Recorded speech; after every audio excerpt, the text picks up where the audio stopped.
저는 극시장자유주의자입니다.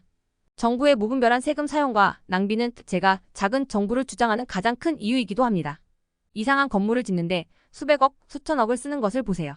정부는 국민의 피 같은 돈을 마치 아량을 베푸는 것 마냥 흥청망청 쓰며 책임도 지지 않습니다.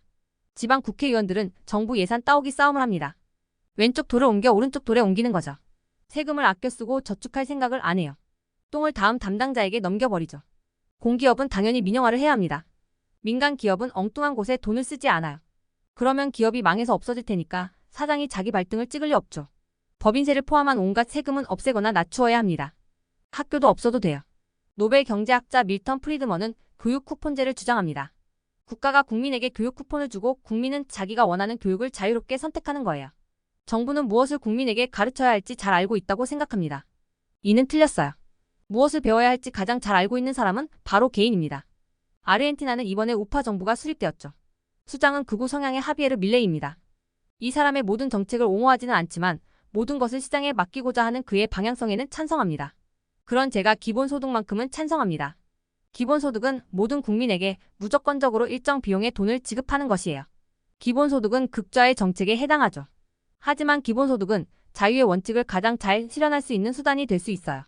제가 왜 이 정책만은 찬성하는지 이야기해 볼게요. 기본소득을 반대하는 가장 큰 이유는 무분별한 복지라는 생각 때문입니다.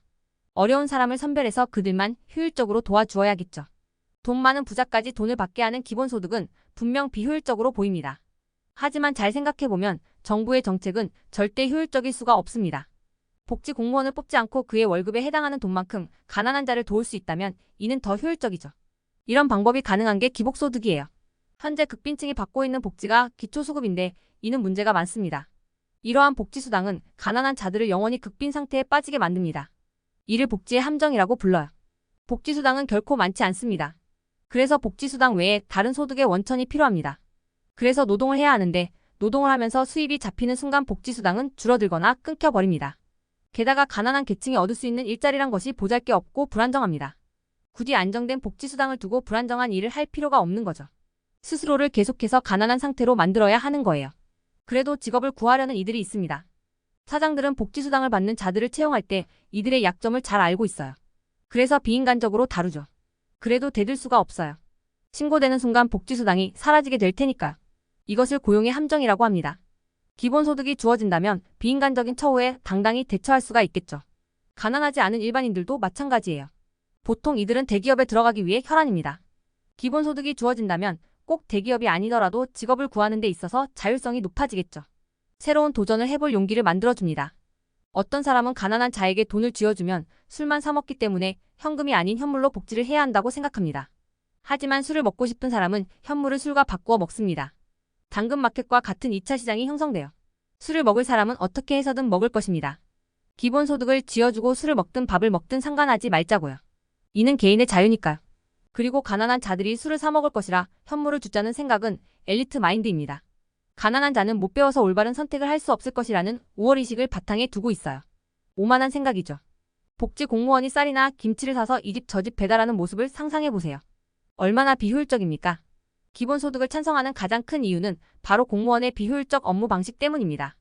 기본소득은 개인의 통장에 자동적으로 꽂히기 때문에 프로그램만 잘 구축해 놓으면 운영 비용이 거의 없습니다. 또한 복지정책을 수행하는 공무원과 온갖 행정 잡무도 없어지죠. 아주 심플하고 깨끗하게 정부의 세금이 운영됩니다. 그러면 기본소득은 얼마가 적당할까요? 인간이 기본적인 생활을 누릴 수 있는 정도여야겠죠. 어떤 사람은 100만 원이라고 할 것이고 어떤 사람은 200만 원이라고 할 수 있습니다. 사람마다 생각 기준이 다르니까요. 저는 딱 굶어 죽지 않을 정도가 적당하다고 생각합니다. 그 이상을 주면 정말 일을 안 할 수도 있으니까요. 또한 높은 인플레이션도 피해야겠죠. 그래서 하루에 1만 원이라고 하겠습니다. 한 달이면 30만 원입니다. 1년이면 360만 원이에요. 그렇게 큰 금액은 아니죠. 대한민국 인구가 5,174만 명입니다. 그러면 기본소득 총 비용은 186조 정도가 됩니다. 2024년 정부 예산이 656조 원이니까 28%입니다. 예산의 상당 부분을 차지해서 어려워 보이기도 합니다. 하지만 줄줄이 새어나가는 세금을 잘 운용하고 아껴 쓰면 가능할 수도 있습니다. 허경영이 말했죠. 나라에 돈이 없는 것이 아니다. 도둑이 많은 것이다. 저는 이 말에 정말 공감합니다. 정부에는 돈이 많아요. 쓸데없이 낭비하니까 돈이 없어 보이는 거죠.